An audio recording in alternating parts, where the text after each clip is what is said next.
Chapter 10. And shall no lay of death with pleasing murmur soothe her parted soul, shall no tear wet her grave. Sayers. On the following morning, Emily went early to the apartment of Madame Montoni, who had slept well and was much recovered. Her spirits also had returned with her health, and her resolution to oppose Montoni's demands revived, though it yet struggled with her fears, which Emily, who trembled for the consequence of further opposition, endeavoured to confirm. Her aunt, as has already been shown, had a disposition which delighted in contradiction, and which taught her, when unpleasant circumstances were offered to her understanding, not to inquire into their truth, but to seek for arguments by which she might make them appear false. Long habit had so entirely confirmed this natural propensity that she was not conscious of possessing it. Emily's remonstrances and representations, therefore, roused her pride, instead of alarming or convincing her judgment, and she still relied upon the discovery of some means by which she might yet avoid submitting to the demand of her husband. Considering that if she could once escape from his castle, she might defy his power, and, obtaining a decisive separation, live in comfort on the estates that yet remained for her, she mentioned this to her niece, who accorded with her in the wish, but differed from her as to the probability of its completion. She represented the impossibility of passing the gates, secured and guarded as they were, and the extreme danger of committing her design to the discretion of a servant who might either purposely betray or accidentally disclose it. Montoni's vengeance would also disdain restraint if her intention was detected, and though Emily wished, as fervently as she could do, to regain her freedom and return to France, she consulted only Madame Montoni's safety, and persevered in advising her to relinquish her settlement without braving further outrage. The struggle of contrary emotions, however, continued to rage in her aunt's bosom, and she still brooded over the chance of effecting an escape. While she thus sat, Montoni entered the room, and without noticing his wife's indisposition, said that he came to remind her of the impolicy of trifling with him, and that he gave her only till the evening to determine whether she would consent to his demand, or compel him, by a refusal, to remove her to the east turret. He added that a party of cavaliers would dine with him that day, and that he expected she would sit at the head of the table, where Emily also must be present. Madame Montoni was now on the point of uttering an absolute refusal, but suddenly, considering that her liberty during this entertainment, though circumscribed, might favour her further plans, she acquiesced with seeming reluctance, and Montoni soon after left the apartment. His command struck Emily with surprise and apprehension, who shrunk from the thought of being exposed to the gaze of strangers, such as her fancy represented these to be, and the words of Count Murano, now again recollected, did not soothe her fears.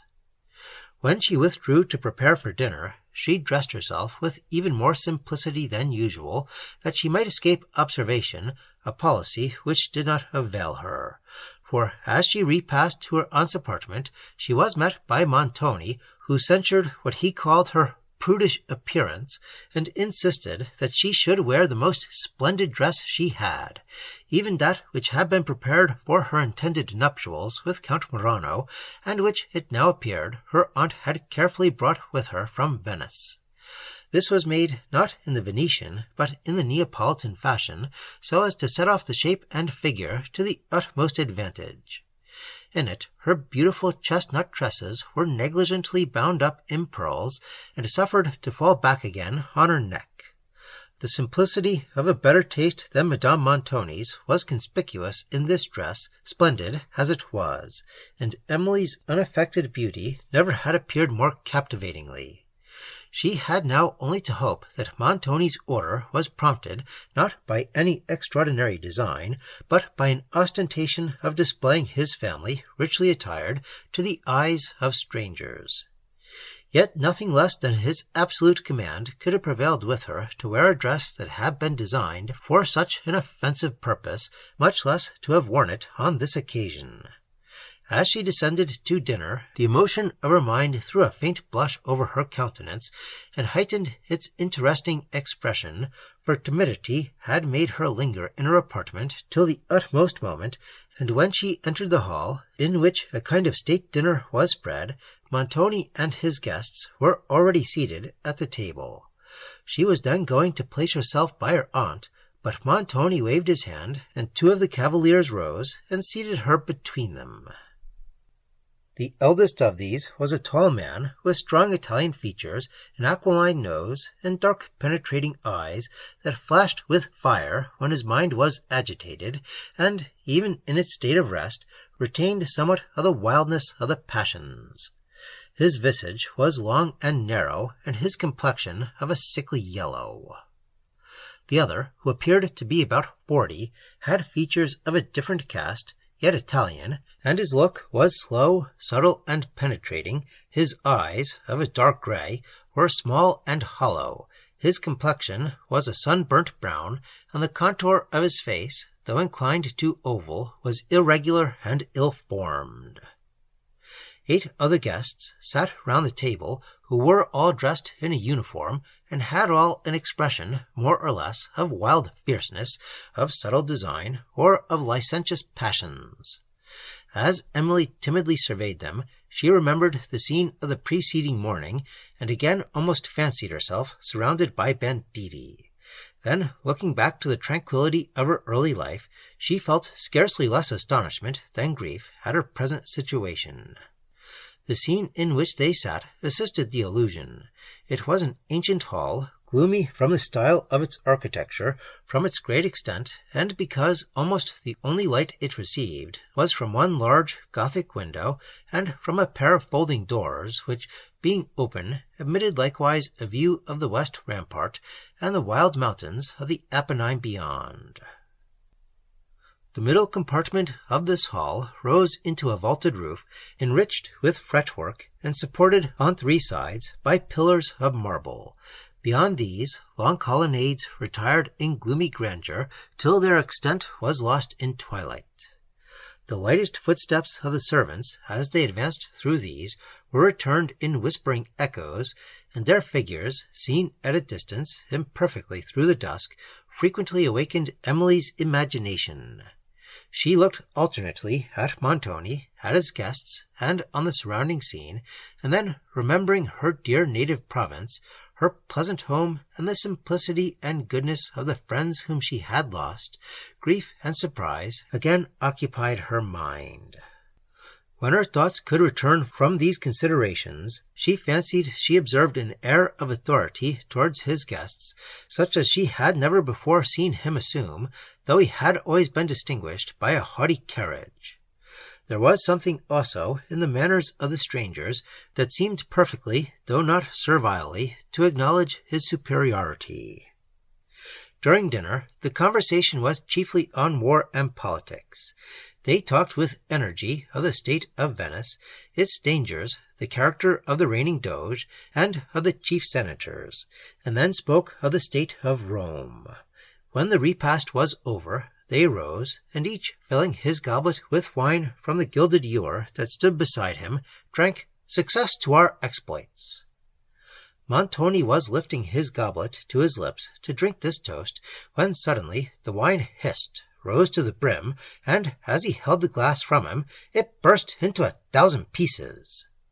To him, who constantly used that sort of Venice glass, which had the quality of breaking upon receiving poisoned liquor, a suspicion that some of his guests had endeavored to betray him instantly occurred, and he ordered all the gates to be closed, drew his sword, and, looking round on them, who stood in silent amazement, exclaimed, "Here is a traitor among us! Let those who are innocent assist in discovering the guilty!" Indignation flashed from the eyes of the cavaliers, who all drew their swords, and Madame Montoni, terrified at what might ensue, was hastening from the hall, when her husband commanded her to stay. But his further words could not now be distinguished, for the voice of every person rose together. His order that all the servants should appear was at length obeyed, and they declared their ignorance of any deceit, a protestation which could not be believed, for it was evident that, as Montoni's liquor, and his only, had been poisoned, a deliberate design had been formed against his life, which could not have been carried so far towards its accomplishment without the connivance of the servant who had the care of the wine-ewers. This man, with another, whose face betrayed either the consciousness of guilt or the fear of punishment, Montoni ordered to be chained instantly, and confined in a strong room which had formerly been used as a prison. Thither, likewise, he would have sent all his guests, had he not foreseen the consequence of so bold and unjustifiable a proceeding. As to those, therefore, he contented himself with swearing that no man should pass the gates till this extraordinary affair had been investigated, and then sternly bade his wife retire to her apartment, whither he suffered Emily to attend her. In about half an hour he followed to the dressing-room, and Emily observed, with horror, his dark countenance and quivering lip, and heard him denounce vengeance on her aunt. "It will avail you nothing," said he to his wife, "to deny the fact. I have proof of your guilt. Your only chance of mercy rests on a full confession. There is nothing to hope from sullenness or falsehood. Your accomplice has confessed all." Emily's fainting spirits were roused by astonishment as she heard her aunt accused of a crime so atrocious, and she could not for a moment admit the possibility of her guilt. Meanwhile, Madame Montoni's agitation did not permit her to reply. Alternately, her complexion varied from livid paleness to a crimson flush, and she trembled, but whether with fear or with indignation, it were difficult to decide. "Spare your words," said Montoni, seeing her about to speak. "Your countenance makes full confession of your crime. You shall be instantly removed to the east turret." "This accusation," said Madame Montoni, speaking with difficulty, "is used only as an excuse for your cruelty. I disdain to reply to it. You do not believe me guilty." "Signor," said Emily solemnly, "this dreadful charge I would answer with my life is false. Nay, signor," she added, observing the severity of his countenance, "this is no moment for restraint on my part. I do not scruple to tell you that you are deceived, most wickedly deceived, by the suggestion of some person who aims at the ruin of my aunt. It is impossible that you could yourself have imagined a crime so hideous." Montoni, his lips trembling more than before, replied only, "If you value your own safety," addressing Emily, "you will be silent. I shall know how to interpret your remonstrances, should you persevere in them." Emily raised her eyes calmly to heaven. "Here is indeed, then, nothing to hope," said she. "Peace!" cried Montoni, "or you shall find there is something to fear." He turned to his wife, who had now recovered her spirits, and who vehemently and wildly remonstrated upon this mysterious suspicion. But Montoni's rage heightened with her indignation, and Emily, dreading the event of it, threw herself between them and clasped his knees in silence, looking up in his face with an expression that might have softened the heart of a fiend. Whether his was hardened by a conviction of Madame Montoni's guilt, or that a bare suspicion of it made him eager to exercise vengeance, he was totally and alike insensible to the distress of his wife and to the pleading looks of Emily, whom he made no attempt to raise, but was vehemently menacing both, when he was called out of the room by some person at the door. As the door shut, Emily heard him turn the lock and take out the key, so that Madame Montoni and herself were now prisoners, and she saw that his designs became more and more terrible. Her endeavours to explain his motives for this circumstance were almost as ineffectual as those to soothe the distress of her aunt, whose innocence she could not doubt, but she at length accounted for Montoni's readiness to suspect his wife by his own consciousness of cruelty towards her, and for the sudden violence of his present conduct against both, before even his suspicions could be completely formed, by his general eagerness to effect suddenly whatever he was led to desire, and his carelessness of justice or humanity in accomplishing it. Madame Montoni, after some time, again looked round in search of a possibility of escape from the castle, and conversed with Emily on the subject, who was now willing to encounter any hazard, though she forbore to encourage a hope in her aunt which she herself did not admit. How strongly the edifice was secured, and how vigilantly guarded, she knew too well, and trembled to commit their safety to the caprice of the servant whose assistance they must solicit. Old Carlo was compassionate, but he seemed to be too much in his master's interest to be trusted by them. Annette could of herself do little, and Emily knew Ludovico only from her report. At present, however, these considerations were useless, Madame Montoni and her niece being shut up from all intercourse, even with the persons whom there might be reasons to reject. In the hall, confusion and tumult still reigned. Emily, as she listened anxiously to the murmur that sounded along the gallery, sometimes fancied she heard the clashing of swords, and when she considered the nature of the provocation given by Montoni and his impetuosity, it appeared probable that nothing less than arms would terminate the contention. Madame Montoni, having exhausted all her expressions of indignation, and Emily hers of comfort, they remained silent in that kind of breathless stillness which in nature often succeeds to the uproar of conflicting elements, a stillness like the morning that dawns upon the ruins of an earthquake. An uncertain kind of terror pervaded Emily's mind. The circumstances of the past hour still came dimly and confusedly to her memory, and her thoughts were various and rapid, though without tumult. From this state of waking visions she was recalled by a knocking at the chamber door, and, inquiring who was there, heard the whispering voice of Annette. "Dear Madame, let me come in. I have a great deal to say," said the poor girl. "The door is locked," answered her lady. "Yes, ma'am, but do pray open it." "The signor has the key," said Madame Montoni. "Oh, blessed Virgin, what will become of us?" exclaimed Annette. "Assist us to escape," said her mistress. "Where is Ludovico?" "Below in the hall, ma'am, amongst them all, fighting with the best of them." "Fighting? Who are fighting?" cried Madame Montoni. "Why, the signor, ma'am, with all the signors, and a great many more." "Is any person much hurt?" said Emily in a tremulous voice.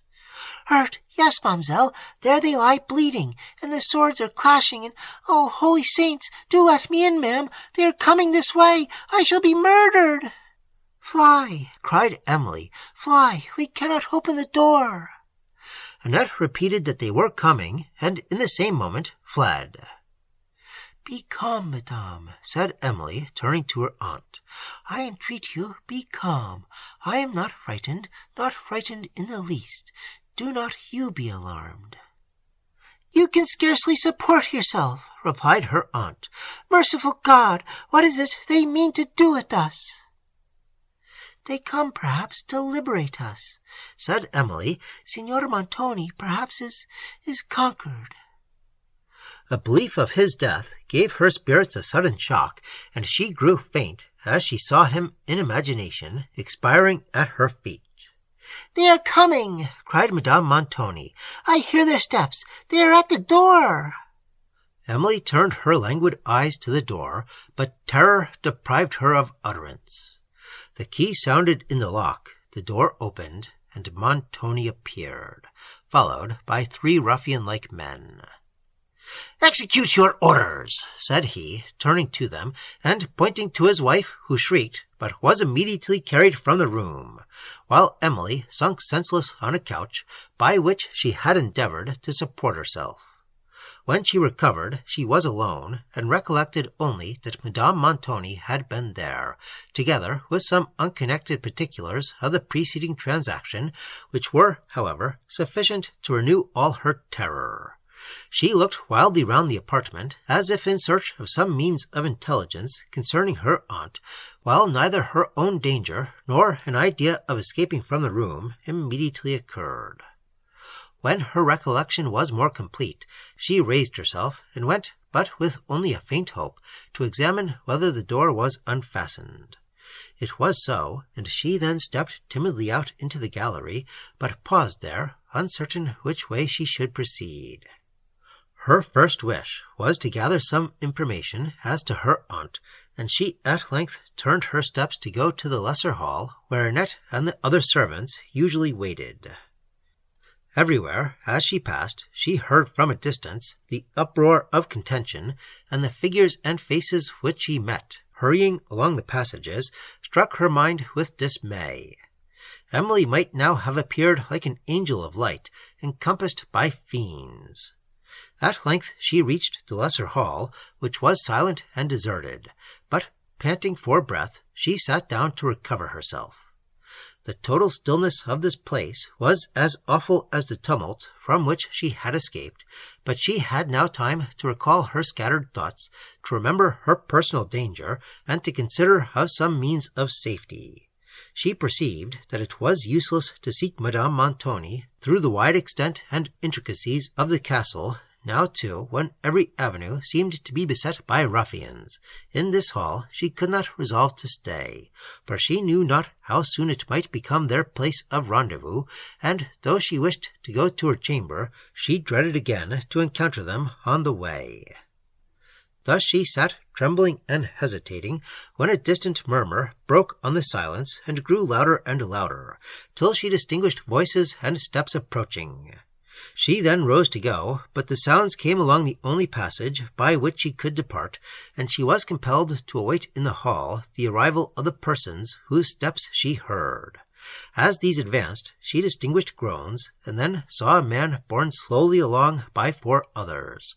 Her spirits faltered at the sight, and she leaned against the wall for support. The bearers, meanwhile, entered the hall, and, being too busily occupied to detain or even notice Emily, she attempted to leave it. But her strength failed, and she again sat down on the bench. A damp chillness came over her, her sight became confused, she knew not what had passed, or where she was, yet the groans of the wounded person still vibrated on her heart. In a few moments the tide of life seemed again to flow. She began to breathe more freely, and her senses revived. She had not fainted, nor had ever totally lost her consciousness, but had contrived to support herself on the bench, still without courage to turn her eyes upon the unfortunate object which remained near her, and about whom the men were yet too much engaged to attend her. When her strength returned, she rose and was suffered to leave the hall, though her anxiety, having produced some vain enquiries concerning Madame Montoni, had thus made a discovery of herself. Towards her chamber she now hastened, as fast as her steps would bear her, for she still perceived, upon her passage, the sounds of confusion at a distance, and she endeavoured, by taking her way through some obscure rooms, to avoid encountering the persons whose looks had terrified her before, as well as those parts of the castle where the tumult might still rage. At length she reached her chamber, and, having secured the door of the corridor, felt herself, for a moment, in safety. A profound stillness reigned in this remote apartment, which not even the faint murmur of the most distant sounds now reached. She sat down near one of the casements, and, as she gazed on the mountain view beyond, the deep repose of its beauty struck her with all the force of contrast, and she could scarcely believe herself so near a scene of savage discord. The contending elements seemed to have retired from their natural spheres, and to have collected themselves into the minds of men, for there alone the tempests now reigned. Emily tried to tranquilize her spirits, but anxiety made her constantly listen for some sound, and often look out upon the ramparts, where all, however, was lonely and still. As a sense of her own immediate danger had decreased, her apprehension concerning Madame Montoni heightened, who, she remembered, had been fiercely threatened with confinement in the east turret, and it was possible that her husband had satisfied his present vengeance with this punishment. She therefore determined, when night should return, and the inhabitants of the castle should be asleep, to explore the way to the turret, which, as the direction it stood in was mentioned, appeared not very difficult to be done. She knew, indeed, that, although her aunt might be there, she could afford her no effectual assistance, but it might give her some comfort even to know that she was discovered, and to hear the sound of her niece's voice. For herself, any certainty concerning Madame Montoni's fate appeared more tolerable than this exhausting suspense. Meanwhile, Annette did not appear, and Emily was surprised and somewhat alarmed for her, whom, in the confusion of the late scene, various accidents might have befallen, and it was improbable that she would have failed to come to her apartment unless something unfortunate had happened.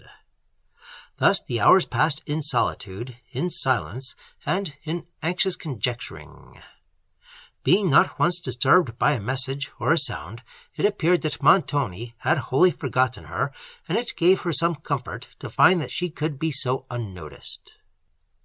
She endeavored to withdraw her thoughts from the anxiety that preyed upon them, but they refused control. She could neither read nor draw, and the tones of her lute were so utterly discordant with the present state of her feelings that she could not endure them for a moment. The sun at length set behind the western mountains. His fiery beams faded from the clouds, and then a dun, melancholy purple drew over them, and gradually involved the features of the country below. Soon after, the sentinels passed on the rampart to commence the watch. Twilight had now spread its gloom over every object. The dismal obscurity of her chamber recalled fearful thoughts, but she remembered that, to procure a light, she must pass through a great extent of the castle, and, above all, through the halls, where she had already experienced so much horror. Darkness, indeed, in the present state of her spirits, made silence and solitude terrible to her. It would also prevent the possibility of her finding her way to the turret, and condemn her to remain in suspense concerning the fate of her aunt, yet she dared not to venture forth for a lamp. Continuing at the casement, that she might catch the last lingering gleam of evening, 1,000 vague images of fear floated on her fancy. "What if some of these ruffians," said she, "should find out the private staircase, and in the darkness of night steal into my chamber?" Then, recollecting the mysterious inhabitant of the neighboring apartment, her terror changed its object. "He is not a prisoner," said she, "though he remains in one chamber, for Montoni did not fasten the door when he left it. The unknown person himself did this. It is certain, therefore, he can come out when he pleases." She paused, for, notwithstanding the terrors of darkness, she considered it to be very improbable, whoever he was, that he could have any interest in intruding upon her retirement, and again the subject of her emotion changed, when, remembering her nearness to the chamber where the veil had formerly disclosed a dreadful spectacle, she doubted whether some passage might not communicate between it and the insecure door of the staircase. It was now entirely dark, and she left the casement. As she sat with her eyes fixed on the hearth, she thought she perceived there a spark of light. It twinkled and disappeared, and then again was visible. At length, with much care, she fanned the embers of a wood fire that had been lighted in the morning into flame, and, having communicated it to a lamp which always stood in her room, felt a satisfaction not to be conceived without a review of her situation. Her first care was to guard the door of the staircase, for which purpose she placed against it all the furniture she could move, and she was thus employed for some time, at the end of which she had another instance how much more oppressive misfortune is to the idle than to the busy. For, having then leisure to think over all the circumstances of her present afflictions, she imagined 1,000 evils for futurity, and these real and ideal subjects of distress alike wounded her mind. Thus heavily moved the hours till midnight, when she counted the sullen notes of the great clock, as they rolled along the rampart, unmingled with any sound except the distant footfall of a sentinel who came to relieve guard. She now thought she might venture towards the turret, and, having gently opened the chamber door to examine the corridor, and to listen if any person was stirring in the castle, found all round in perfect stillness. Yet no sooner had she left the room than she perceived a light flash on the walls of the corridor, and, without waiting to see by whom it was carried, she shrunk back and closed her door. No one approaching, she conjectured that it was Montoni going to pay his midnight visit to her unknown neighbour, and she determined to wait till he should have retired to his own apartment. When the chimes had tolled another half-hour, she once more opened the door, and, perceiving that no person was in the corridor, hastily crossed into a passage that led along the south side of the castle towards the staircase, whence, she believed, she could easily find her way to the turret. Often pausing on her way, listening apprehensively to the murmurs of the wind, and looking fearfully onward into the gloom of the long passages, she at length reached the staircase, but there her perplexity began. 2 passages appeared, of which she knew not how to prefer one, and was compelled at last to decide by chance rather than by circumstances. That she entered opened first into a wide gallery, along which she passed lightly and swiftly, but the lonely aspect of the place awed her, and she started at the echo of her own steps. On a sudden she thought she heard a voice, and, not distinguishing from whence it came, feared equally to proceed or to return. For some moments she stood in an attitude of listening expectation, shrinking almost from herself, and scarcely daring to look round her. The voice came again, but though it was now near her, terror did not allow her to judge exactly whence it proceeded. She thought, however, that it was the voice of complaint, and her belief was soon confirmed by a low moaning sound that seemed to proceed from one of the chambers opening into the gallery. It instantly occurred to her that Madame Montoni might be there confined, and she advanced to the door to speak, but was checked by considering that she was, perhaps, going to commit herself to a stranger who might discover her to Montoni. For though this person, whoever it was, seemed to be in affliction, it did not follow that he was a prisoner. While these thoughts passed over her mind, and left her in hesitation, the voice spoke again, and calling Ludovico, she then perceived it to be that of Annette, on which, no longer hesitating, she went in joy to answer her. "Ludovico!" cried Annette, sobbing. "Ludovico!" "It is I," said Emily, trying to open the door. "How came you here? Who shut you up?" "Ludovico!" repeated Annette. "Oh, Ludovico!" "It is not Ludovico, it is I, Mademoiselle Emily." Annette ceased sobbing, and was silent. "If you can open the door, let me in," said Emily. "Here is no person to hurt you." "Ludovico! Oh, Ludovico!" cried Annette. Emily now lost her patience, and her fear of being overheard increasing, she was even nearly about to leave the door, when she considered that Annette might, possibly, know something of the situation of Madame Montoni, or direct her to the turret. At length she obtained a reply, though little satisfactory, to her questions, for Annette knew nothing of Madame Montoni, and only conjured Emily to tell her what was become of Ludovico. Of him she had no information to give, and she again asked who had shut Annette up. "Ludovico," said the poor girl. Ludovico shut me up.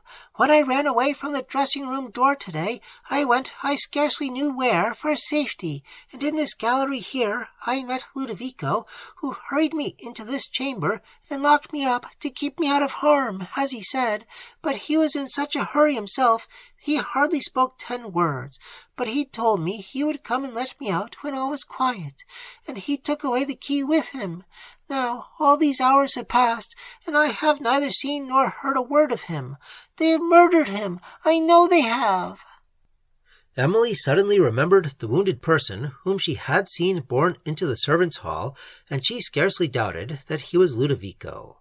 But she concealed the circumstance from Annette, and endeavoured to comfort her. Then, impatient to learn something of her aunt, she again inquired the way to the turret. "Oh, you are not going, mademoiselle," said Annette. "For heaven's sake, do not go, and leave me here by myself." "Nay, Annette, you do not think I can wait in the gallery all night," replied Emily. "Direct me to the turret. In the morning I will endeavour to release you." "Oh, Holy Mary!" exclaimed Annette. "Am I to stay here by myself all night? I shall be frightened out of my senses. I shall die of hunger. I have had nothing to eat since dinner." Emily could scarcely forbear smiling at the heterogeneous distresses of Annette, though she sincerely pitied them, and said what she could to soothe her. At length she obtained something like a direction to the east turret, and quitted the door, from whence, after many intricacies and perplexities, she reached the steep and winding stairs of the turret, at the foot of which she stopped to rest, and to reanimate her courage with the sense of her duty.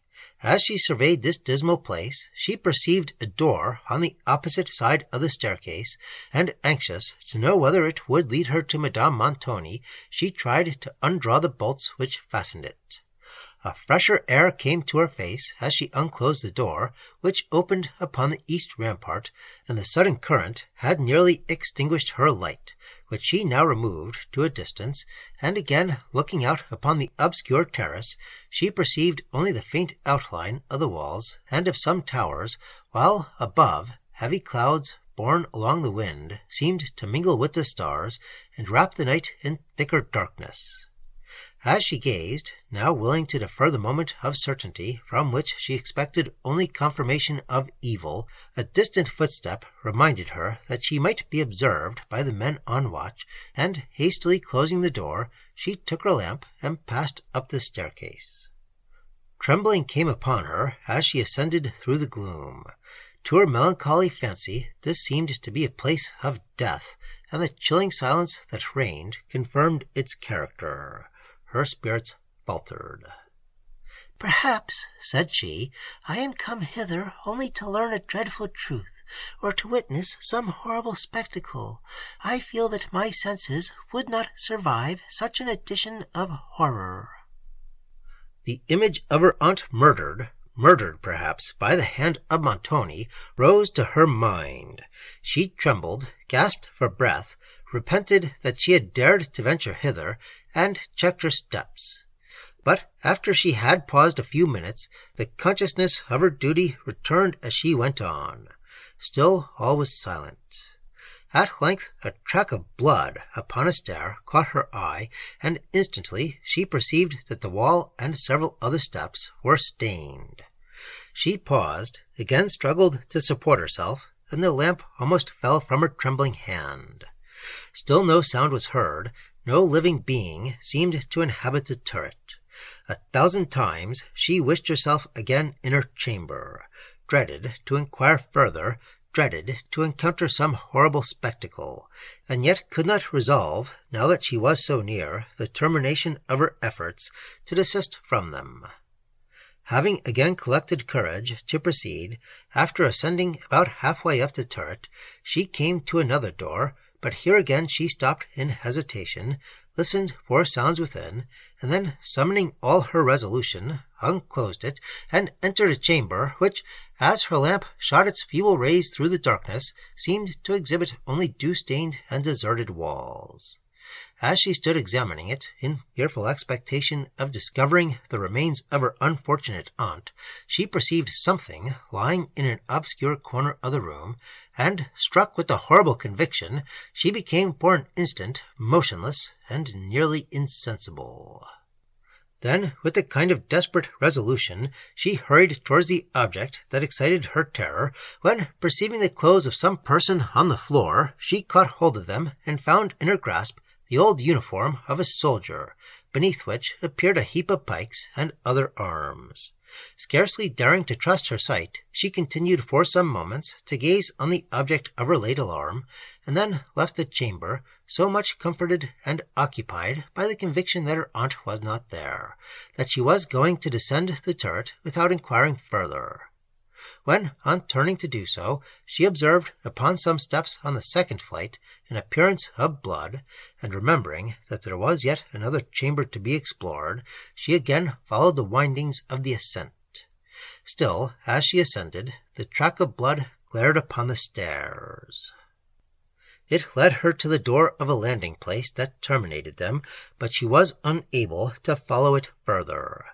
Now that she was so near the sought-for certainty, she dreaded to know it even more than before, and had not fortitude sufficient to speak, or to attempt opening the door.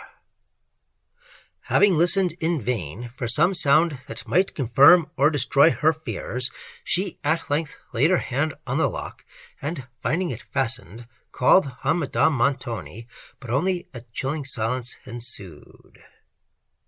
"She is dead," she cried, "murdered! Her blood is on the stairs!" Emily grew very faint, could support herself no longer, and had scarcely presence of mind to set down the lamp and place herself on a step. With her recollection returned, she spoke again at the door, and again attempted to open it, and, having lingered for some time without receiving any answer or hearing a sound, she descended the turret, and, with all the swiftness her feebleness would permit, sought her own apartment. As she turned into the corridor, the door of a chamber opened, from whence Montoni came forth. But Emily, more terrified than ever to behold him, shrunk back into the passage, soon enough to escape being noticed, and heard him close the door, which she had perceived was the same she formerly observed. Having here listened to his departing steps, till their faint sound was lost in distance, she ventured to her apartment, and, securing it once again, retired to her bed, leaving the lamp burning on the hearth. But sleep was fled from her harassed mind, to which images of horror alone occurred. She endeavored to think it possible that Madame Montoni had not been taken to the turret, but when she recollected the former menaces of her husband, and the terrible spirit of vengeance which he had displayed on a late occasion, when she remembered his general character, the looks of the men who had forced Madame Montoni from her apartment, and the written traces on the stairs of the turret, she could not doubt that her aunt had been carried thither, and could scarcely hope that she had not been carried to be murdered. The grey of morning had long dawned through her casements before Emily closed her eyes in sleep, when weary nature at length yielded her a respite from suffering.